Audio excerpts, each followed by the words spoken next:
Kita lanjutkan lagi informasi di hari ini. Di bawah pengaruh minuman keras, seorang pria di Ngawi, Jawa Timur nekat memerkosa gadis berusia 27 tahun yang telah dikenalnya sejak kecil. Korban dibuat tak berdaya dan diancam akan dibunuh jika berani berteriak. Pelaku bernama Prio, 29 tahun ini ditangkap aparat Polsek Paron usai dilaporkan seorang gadis yang telah menjadi temannya sejak kecil. Warga Desa Tempuran, Kecamatan Paron Ngawi itu masuk ke rumah korban pada malam hari dalam kondisi mabuk, lalu mengancam akan membunuhnya dengan sebilah kayu jika berani berteriak. Korban yang tinggal seorang diri di rumah itu akhirnya tak berdaya menghadapi pelaku. Dalam pemeriksaan, ia mengaku tertarik pada gadis berusia 27 tahun itu dan mengakui seluruh perbuatannya. Teman mengaji, karena ini adalah satu desa namun beda dusun.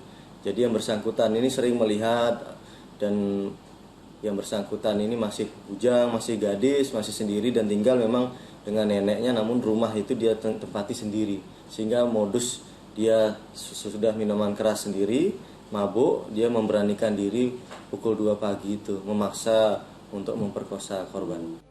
Selain menangkap tersangka, polisi juga menyita sejumlah barang bukti seperti pakaian yang digunakan korban dan selembar kain spray. Tersangka dijerat dengan pasal 285 KUHP tentang pemerkosaan yang ancaman hukuman maksimalnya 12 tahun penjara.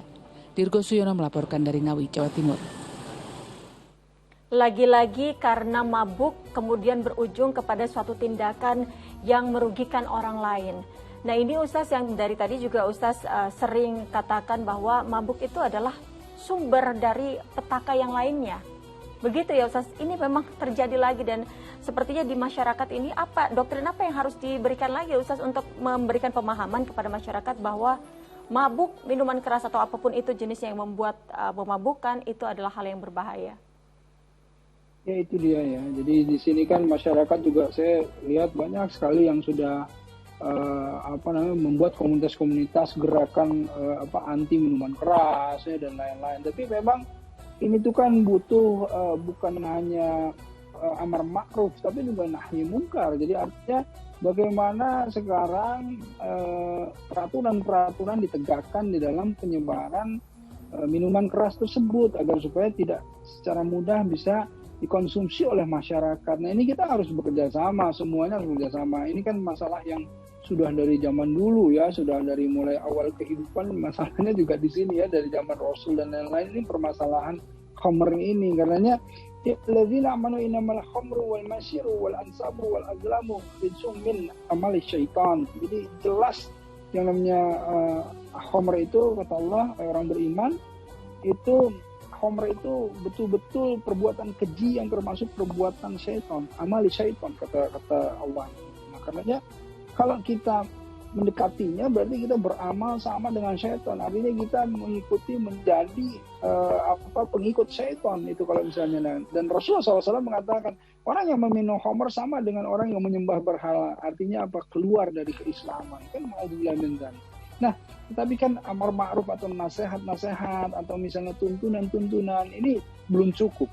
Ya, karenanya perlu adanya bantuan dari penegakan aturan, distribusi homernya sendiri, aturan-aturannya gitu. Bahkan saya pernah usul kalau dilihat di salah satu toko ada yang mau membeli, lihat KTP-nya. Kalau dia orang Muslim ya tidak boleh diberikan itu yang namanya homer, dan itu aturan yang ketat yang seharusnya ditegakkan. Ini misalnya ada orang yang mau beli, lihat KTP, kalau misalnya dia orang Muslim, oh ini bukan minuman untuk orang Muslim gitu ya. Sebagaimana kalau kita di luar negeri biasanya begitu juga, kita mau beli makanan, are you Muslim? Ya, kita Muslim. Wah, ini ada pork atau misalnya ada yang tidak halal, nah, nanti kita akan diberitakan sama orang yang jual. Kira-kira seperti itu. Ini peraturan harus juga ditegakkan. Ya Ustaz, namun di sisi lain terkadang kita juga kan diminta untuk misalnya harus bergaul dengan siapa saja, tidak memilih teman. Namun apa yang harus kita lakukan jika di sekeliling kita atau ada teman yang kita tahu atau kita kenal dengan dekat namun memiliki kecanduan untuk meminum miras ini atau narkoba atau apapun itu, apa yang harus kita lakukan sebagai umat muslim untuk menyadarkan orang-orang di sekitar kita? Ya begini, jadi harus ditegaskan dulu, bukan berarti kita tidak boleh memilih teman. Tadi kita justru harus memilih teman, harus memilih sahabat. Tetapi kalau kita bergaul, artinya kita bersosialisasi, ya kita boleh bersosialisasi dengan siapa saja. Tetapi kita tidak boleh mendekat kepada orang-orang yang akan membawa kemudaratan. Nah, karenanya kita harus memilih teman, lingkungan, memilih sahabat yang jelas. Nah, kalau di salah satu lingkungan kita ada orang-orang yang melakukan kebiasaan-kebiasaan buruk, pertama kita tentu mesti menasehatinya dengan cara yang cantik, mendakwah atau mengajak melakukan kebaikan dengan cara yang tidak menyakiti, cara yang tidak menghinakan gitu. Itu kalaupun kita mampu gitu. Tapi kalaupun kita merasa bahwa aduh ini tidak mampu, kita arahkan kepada orang-orang yang dia akan dengar atau teman-teman kita yang akan dia dengar misalnya ya. Ada sahabat dia dan lain, kita minta bahwa tolong kasih tahu sama dia begini dengan cara yang baik. Kalau itu juga tidak bisa ya kita doakan. Nah, jadi artinya kita sebagai umat muslim betul-betul harus menjadi orang-orang